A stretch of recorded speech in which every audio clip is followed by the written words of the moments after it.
जय हिंद साथियों, मैं MS रावलोत महाराणा प्रताप एकेडमी के ऑनलाइन प्लेटफॉर्म पर आप सभी का स्वागत करता हूं। आज हम डिस्कस करेंगे इंडियन पॉलिटी के जो महत्वपूर्ण क्वेश्चन जो आने वाले समय में भारतीय थल सेना की जो लिखित परीक्षा में मुख्य रूप से आने वाले हैं उनके बारे में डिस्कस करेंगे। पॉलिटी एक बहुत महत्वपूर्ण विषय है।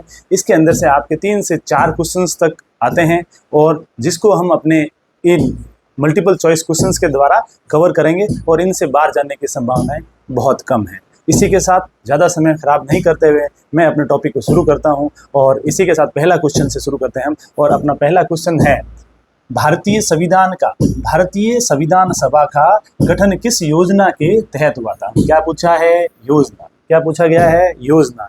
तो मैंने आपको जो मेरी पिछली कक्षाएं थी उसमें भी बताया था कि योजना है भारतीय जो संविधान है, जो ये भारत की जो राज्य व्यवस्था है उसको विभिन्न देशों से लिया गया है और इसके लिए बहुत योजनाएं आई थी। इसकी शुरुआत 1895 से होती है। सबसे पहले 1895 में बाल गंगाधर तिलक ने सर्वप्रथम इस संविधान की जो डिमांड की थी वो की थी। तो प्रथम व्यक्ति वो थे।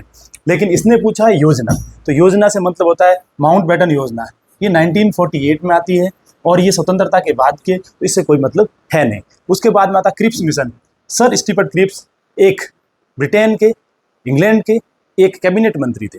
उनकी अध्यक्षता के अंदर ब्रिटेन की गवर्नमेंट ने भारत के संविधान बनाने के लिए एक योजना भेजी थी। वो 1942 की बात है। 1942 ये द्वितीय विश्व युद्ध के समय की बात है और द्वितीय विश्व युद्ध का समय कब से कब तक है? 1939 से लेकर के 1945 तक है। तो ये है 1942 की। तो इसके आधार पर भी नहीं है, तो ये भी क्रॉस अपना, ये भी हो गया क्रॉस इस क्वेश्चन पर। कैबिनेट मिशन योजना 1946, ये आपका दुरुस्त आंसर है, सही आंसर है। कैबिनेट मिशन योजना ये 1946 की है। इसके अंदर ब्रिटेन के अंदर 3 कैबिनेट मंत्री थे, उनको भारत भेजा गया था। उसी के आधार पर संविधान सभा का गठन हुआ था। बहुत इंपॉर्टेंट क्वेश्चन है। कैबिनेट मिशन नाम भी इसीलिए रखा गया क्योंकि इनके अंदर इंग्लैंड के 3 कैबिनेट मंत्री थे। उन तीनों व्यक्तियों के नाम थे sir Stafford Cripps, Pethick Lawrence और A.B. अलेक्जेंडर। नेक्स्ट में आपका अगस्त प्रस्ताव, ये 1940 के अंदर भेजा गया था, अगस्त महीने के अंदर भेजा गया था। अब चलते हैं अगले क्वेश्चन पे।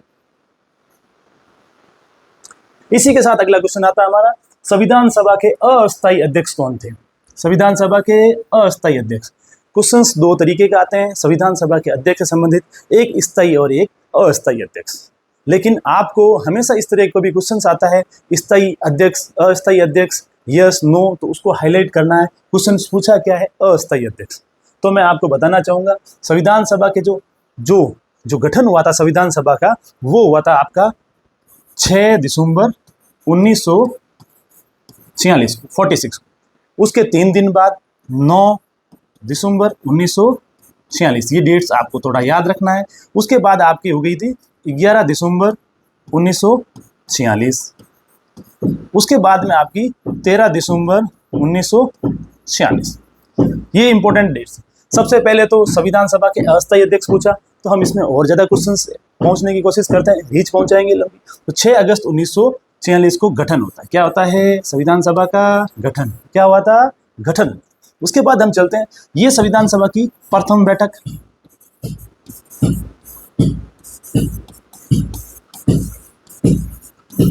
ये संविधान सभा की द्वितीय बैठक और ये संविधान सभा की तृतीय बैठक।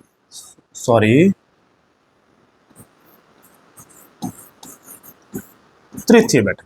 तो मैं इन चीजों के बारे में आपके इस क्वेश्चन के साथ ये भी आपके डाउट क्लियर करना चाहूँगा। सर्वप्रथम ये है गठन। संविधान सभा का जो गठन हुआ था, कैबिनेट मिशन, मैंने आपको पिछले क्वेश्चन में बताया, उसी की सिफारिश के आधार पर 6/12/1946 को गठन होता था। उसके बाद में क्या होगा भाई? गठन हो गया, फिर क्या करोगे आप क्या करोगे? बैठ के करोगे, तभी तो आगे निर्णय लिया जाएगा क्या करना है हमको, संविधान को किस तरीके से बनाना है।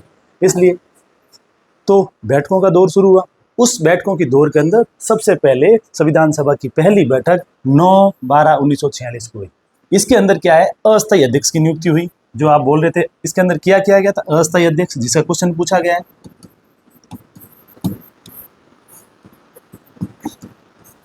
अस्थायी अध्यक्ष क्वेश्चन भी यही पूछा है, अस्थायी अध्यक्ष। इसके अंदर सबसे पहले तो मैं आपको बताना चाहूंगा, इसका सही आंसर है डॉक्टर सचिदानंद सिन्हा। डॉक्टर सचिदानंद सिन्हा को इसी 9 अगस्त 1946 की बैठक के अंदर अस्थायी अध्यक्ष बनाया गया। तो बनाने का कारण भी यही था क्योंकि डॉक्टर सिन्हा उस संविधान सभा के सबसे वरिष्ठ सदस्य थे। उस वरिष्ठता के आधार पर पहली बैठक के अंदर सिर्फ एक ही काम किया गया था, एक अध्यक्ष और 2 अस्थायी अध्यक्षों की नियुक्ति की गई थी। तो स्थायी अध्यक्ष का नाम था डॉक्टर सच्चिदानंद सिन्हा। उसके बाद आपकी दूसरी बैठक 11/12/1946 को होती है। उसके अंदर स्थायी अध्यक्ष डॉक्टर राजेंद्र प्रसाद। अगर इसी की जगह आपको अस्थायी काट के स्थायी अध्यक्ष लिख जाता है तो आपको बताना है डॉक्टर राजेंद्र प्रसाद। ये क्वेश्चन में आपको कंफ्यूजन नहीं होना चाहिए। राजेंद्र प्रसाद साहब वह व्यक्ति थे जो बाद में भारत के प्रथम राष्ट्रपति भी बनते हैं और बहुत महत्वपूर्ण पदभार संभाला, राष्ट्रपति का दायित्व निभाया। उसके बाद डॉक्टर भीमराव अंबेडकर साहब, जिनको संविधान का जनक भी बोला जाता है, प्रारूप समिति के अध्यक्ष भी रहे हैं। डॉक्टर राजेंद्र प्रसाद का नाम, ये स्थायी अध्यक्ष थे। सिन्हा सर थे जो अस्थायी अध्यक्ष थे और जवाहरलाल नेहरू साहब थे। इनका रोल आता है इस डेट को 13/12/1947 को। इन्होंने किया था उद्देश्य प्रस्ताव किसके संविधान के उद्देश्य प्रस्ताव रखे गए थे। तो इसी के साथ नंबर 2 क्वेश्चन में हमारे इतने डाउट्स क्लियर हो जाना चाहिए। इससे संबंधित कोई भी क्वेश्चन आए तो हमें बिल्कुल क्लियर करना चाहिए। तो सबसे अंबेडकर साहब, राजेंद्र प्रसाद साहब, सच्चिदानंद सिन्हा और जवाहरलाल नेहरू साहब, इनका संविधान में बहुत उम्दा रोल रहा है। अब चलते हैं नेक्स्ट क्वेश्चन। नेक्स्ट क्वेश्चन आता है आपका, भारतीय संविधान को कब अपनाया गया था। देखो, इस चीज़ के लिए मैंने आपको सबसे पहले बताया, गठन किया गया था 6 दिसंबर 1946। इसको बनने के अंदर 2 साल 11 माह और 18 दिन का समय लगा था। इसको पूरी तरह बनने के लिए इसके अंदर बहुत बैठकों का इस्तेमाल किया गया, खर्चा लगा, इसके सिंबल्स थे, उसको भी हम आने वाली क्लासों में धीरे धीरे डिस्कस कर लेंगे। अगर आप लोगों के अंदर जज्बा है आर्मी को ज्वाइन करने का और कुछ कर गुजरने का, तो आप जुड़े रहिए हमारे साथ, देखते रहिए हमारी लगातार क्लासें और हमारी टीम का मेहनत। इसी क्वेश्चन के अंदर आते हैं, संविधान को कब अपनाया गया, अडॉप्ट। देखो, दो क्वेश्चन आते हैं इंपॉर्टेंट। एक तो संविधान बन के कब तैयार हुआ और दूसरा कब इसको अपनाया कब गया। ये ध्यान रखना। ये क्या पूछा, कब अपनाया गया है, क्या अपनाया कब गया, बन के तैयार नहीं हुआ है। अब इसका सही आंसर आएगा आपको, अपनाया अडॉप्ट कब किया है, तो किया गया था 26 जनवरी 1950। Answer is a. लेकिन इसके अंदर एक बहुत महत्वपूर्ण और इंपॉर्टेंट डेट ये भी है, संविधान बन के तैयार हुआ। क्या हुआ, संविधान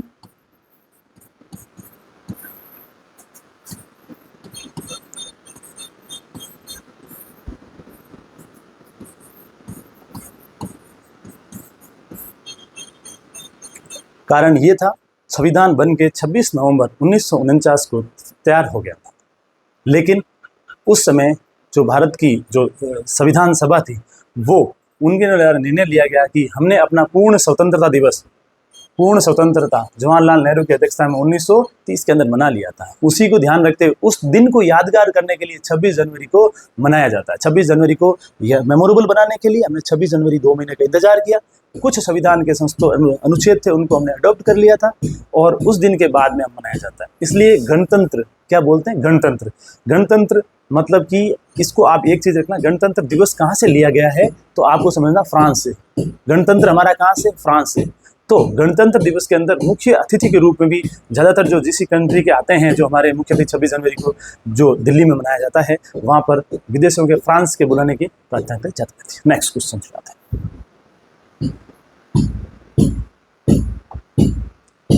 नेक्स्ट क्वेश्चन आता है, भारतीय संविधान में कुल कितने मौलिक अधिकार हैं। कितने मौलिक अधिकार, मौलिक अधिकार का मतलब कितना, मूल अधिकार। बहुत अच्छा क्वेश्चन है, इंपॉर्टेंट भी है, क्योंकि जब संविधान बन के तैयार हुआ था या बना था, उस समय जो मूल अधिकार या मौलिक अधिकार जो उनकी संख्या थी 7, लिखा हुआ ही है। लेकिन इसका अभी आंसर ये नहीं है।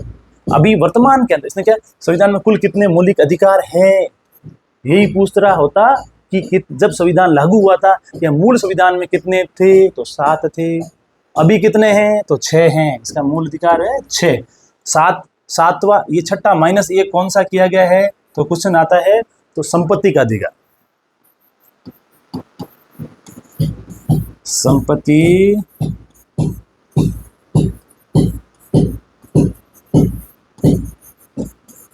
अधिकार इसे अब कब कहाँ कर दिया गया था? भारतीय संविधान के आर्टिकल 300A। 300A में क्या है? क्या है आपका? संपत्ति का अधिकार। लेकिन मूल अधिकार की श्रेणी में नहीं। मूल अधिकार कितने हैं? मूल अधिकारियों की संख्या वर्तमान में 6 है। और दूसरा क्वेश्चन आता है मूल अधिकार। कौन से अधिकार? मूल अधिकार किस अधिकार से, किस देश से लिए गए, किस राष्ट्र से प्रेरित हैं? तो आपको हमेशा ध्यान रखना है मूल अधिकार देने वाला विश्व में एक ही देश है और वो है United states of America, USA. कौन सा? अमेरिका। तो हमेशा अमेरिका। मूल अधिकार कौन देता है? अमेरिका देता है। और भारतीय संविधान के भाग कौन से में है? तो भाग संख्या 3 के अंदर आपका मूल अधिकार है। नेक्स्ट क्वेश्चन, भारत का संविधान किस देश से मौलिक अधिकारों की प्रेरणा लेता? भारत के संविधान किस देश से मौलिक अधिकारों, अभी वापस क्वेश्चन आ गया है, मौलिक अधिकारों की प्रेरणा लेता है।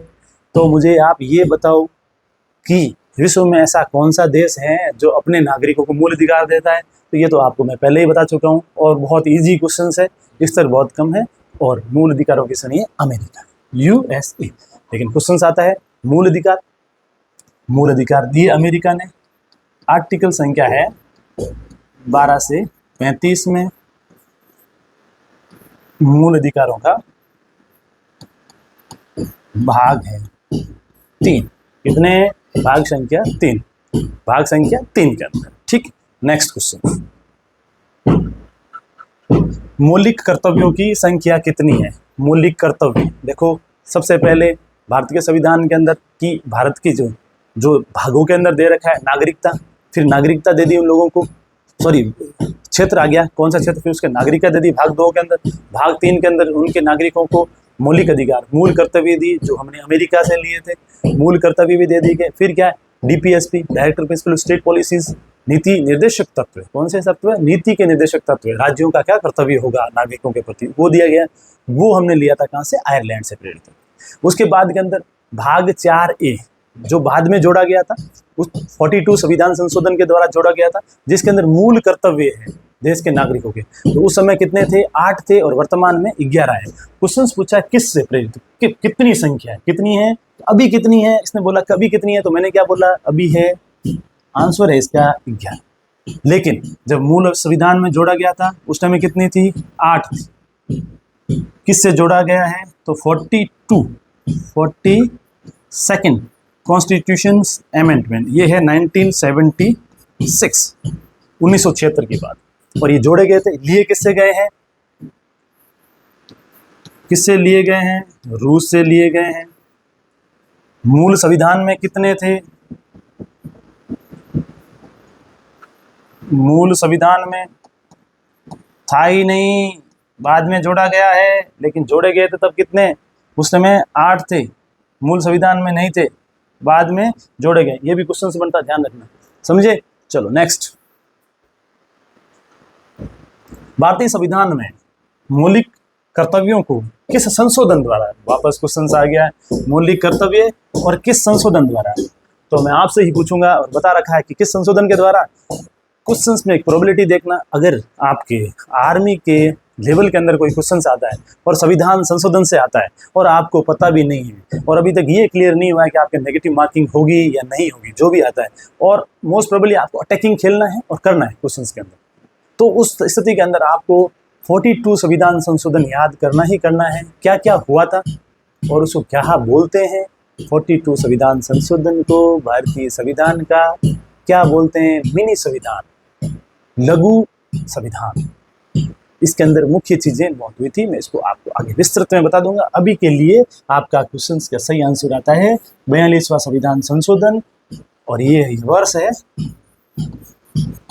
1976।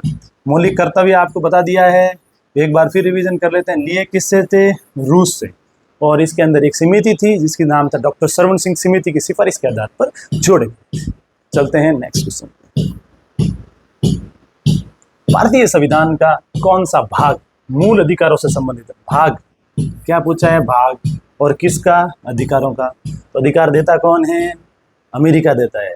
तो किससे लिए? किससे? अमेरिका से। और भाग कितने हैं? तो भाग के अंदर से मैंने आपको, इसका सही आंसर आता है भाग 3। लेकिन भाग 1 के अंदर क्या है? संघ व राज्य का क्षेत्र। संघ व राज्य क्षेत्र, पहले एरिया बन गया, ये क्षेत्र हो गया, एरिया हो गया। एरिया के अंदर क्या चाहिए भाई, ये क्षेत्र हो गया, ये आपका हो गया भाग 1, क्षेत्र हो गया। अब क्षेत्र के अंदर किसको बसाएंगे, लोगों को। यहाँ किसको बसाएंगे भाई, लोगों को बसाएंगे, लोगों को बसाएंगे। तो लोगों को क्या चाहिए, नागरिकता चाहिए, तो इनको नागरिकता दो भाई। भाई नागरिकता देंगे तभी तो रहेंगे, अरे नहीं तो वही समस्या आएगी पाकिस्तान वाली। जो आधे नागरिकता दे दी, नागरिकता दे दी, नागरिकता दे दी, तो फिर ये लोग कहेंगे भाई हमारे कुछ अधिकार दो, यहाँ तो जीने नहीं देंगे लोग, हम कहाँ से आए, तो फिर देंगे भाई, क्या दें, फिर ये मूल अधिकार दो। अब बोला मूल अधिकार दें, तो यार मूल अधिकार, यार अपन नया संविधान बना रहे हैं, ज़्यादा पुराना है नहीं, तो मूल संविधान, तो बोला अपने यार अलग अलग देशों में एक प्रतिनिधि मंडल भेजो, वो पता करके आएगा किसका सबसे अच्छा है। तो देख लिया सबसे अच्छा मूल संविधान, तो बोला ये भाग 3 में, बोला यूएसए चलो भाई, यूएसए अपने नागरिकों को मूल अधिकार अच्छे से देता है, ठीक है। उसका भाग आता है 4, भाग 4 के अंदर बता ही दिया मैंने आपको, नीति निर्देशक तत्व।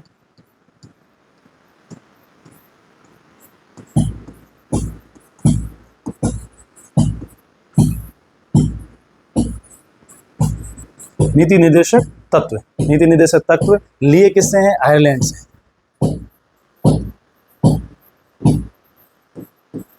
ये आपके रिवीजन का काम चल रहा है, आपका बहुत टॉपिक एक साथ क्लियर हो रहे हैं, ये भी चीज ध्यान रखना। लिए किससे, आयरलैंड से, नीति निर्देशक तत्व। तो मैंने ये चीज आपको बोला था कि जो भाग संख्या 4 तक है या 4A तक है, उसके अंदर आपको हमेशा जो आर्टिकल हैं या अनुच्छेद हैं उनको हमेशा याद रखना। याद रखना नहीं है, हमेशा साथ ही बोलना है। जिस तरीके से भाग 1 संघ व राज्य क्षेत्र, तो आप सीधा बोल दो, जब आप बार जब जब बोलो संघ व राज्य क्षेत्र 1 से 4, कितना 1 से 4, और जब जब आप बोलो नागरिकता तो 5 से 11, जब जब बोलो मूल अधिकार तब तब 12 से 35, कितना 12 से 35 यूएसए, और इसे संविधान का मैग्ना कार्टा भी बोलते हैं। नेक्स्ट भाग 4, भाग संख्या 4, तो ये 36 से लेकर के 51।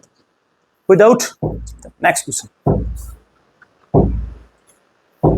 नेक्स्ट क्वेश्चन आता है आपका अनुच्छेद 21A किससे संबंधित है। जहां जहां ए वो बाद में, वो सब चीजें बाद में जोड़ी गई थी, ठीक है। जहां जहां ए जुड़ा है वो चीजें बाद में जोड़ी गई थी, लेकिन आर्टिकल 21A इसने बोला संपत्ति का अधिकार, नहीं साहब बिल्कुल नहीं, क्योंकि संपत्ति से अधिकार मूल अधिकारों में था, लेकिन अभी है नहीं, इसको हटा दिया गया है। ये बेचारा चला गया 300A में, किसी भी व्यक्ति को अपनी संपत्ति आय से अधिक रखने का अधिकार नहीं है, और जो भी आपकी संपत्ति है वो सरकार की संपत्ति है, सरकार को उसके ऊपर अधिकार पूर्णतः उसके इस्तेमाल का। तो संपत्ति अगर आपके पास ज़्यादा है कम है, अगर ज़्यादा है तो भी ज़्यादा खुश होने की ज़रूरत नहीं है, और कम है तो भाई अपने में खुश हैं ही हम तो। लेकिन इसीलिए आपका जज्बा ये कि होना चाहिए देश की सेवा करना, देश के लिए एक सैनिक बनना। तो इसीलिए आप मेहनत करें, लगातार जुड़े रहें और प्रयास निरंतर रहें, आपका लक्ष्य पूरा पक्का होगा। उसके बाद में जीवन का अधिकार, जीवन जीने का अधिकार मूल अधिकारों से है। इसने बोला 21A शिक्षा का अधिकार 6 से 14 वर्ष तक के बच्चों के लिए, बहुत अच्छा, यही है शिक्षा का अधिकार। RTE इसकी शॉर्ट फॉर्म होती है, देखो आप बोलोगे एक आपके शॉर्ट फॉर्म में भी आ जाएगा RTE, right to education, right to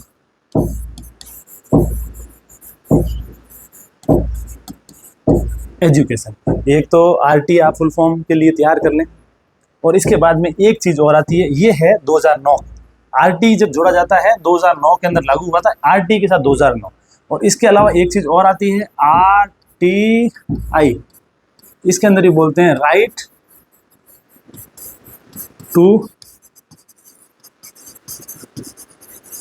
information. ये RTI एक्ट है 2005 का, जो बहुत चर्चाओं में है, आए दिन आपके सामने भी आता है, आपके गाँव में भी आता है, आपके शहरी क्षेत्रों में भी आता है, किसी विभागीय क्षेत्र में भी आता है, किसी भी विभाग से हम कोई भी जानकारी प्राप्त कर सकते हैं। नेक्स्ट क्वेश्चन, अनुच्छेद संख्या 17 किससे, बिल्कुल इंपॉर्टेंट क्वेश्चन है और अच्छा क्वेश्चन भी। अनुच्छेद 17 का मतलब होता है अनटचेबिलिटी, कि हमें छुआछूत या टच करने का बराबरी का अधिकार, अस्पृश्यता का अंत बोलते हैं इसको, या उन्मूलन बोलते हैं। तो 17 का अधिकार देखो, शिक्षा का अधिकार, नहीं है साहब, क्यों नहीं है? अभी पढ़ के आए हैं, हमने पहले भी पढ़ लिया 21 ए के अंदर, ठीक है। धर्म की स्वतंत्रता ये मूल अधिकारों में आता है। उसके बाद ये भी मूल अधिकारों के अंदर आता है। अस्पृश्यता का उन्मूलन, ये मूल अधिकारों की श्रेणी में आता है, लेकिन इसके लिए आर्टिकल 17, आर्टिकल 17 संविधान में राज्य के नीति निर्देशक तत्व, मैंने आपको 4 चीज के लिए पहले ही बताया था। सबसे पहले क्या है? संघ व राज्य भाग 1। उसके बाद हमने क्या? संघ व राज्य क्षेत्र हो गया। क्षेत्र के अंदर रहने के लिए लोगों को क्या देना पड़ेगा? नागरिकता। नागरिकता वो कहाँ से कहाँ तक? 1 से 4 तक वो है।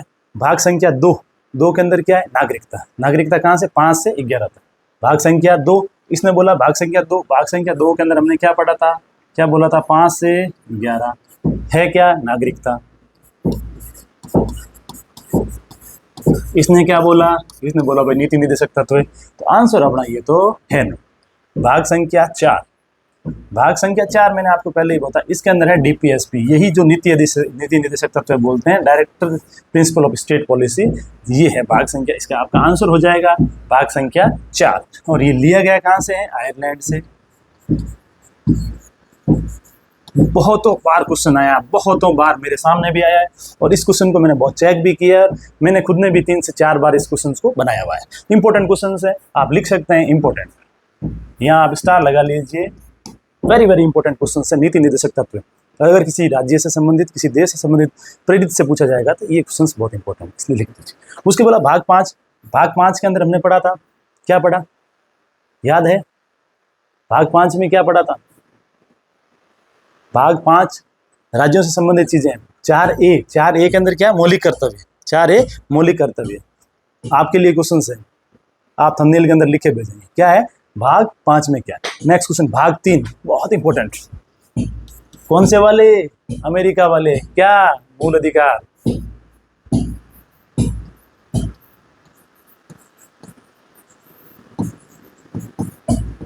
मूल अधिकार कहां से कहां तक? 12 से 35।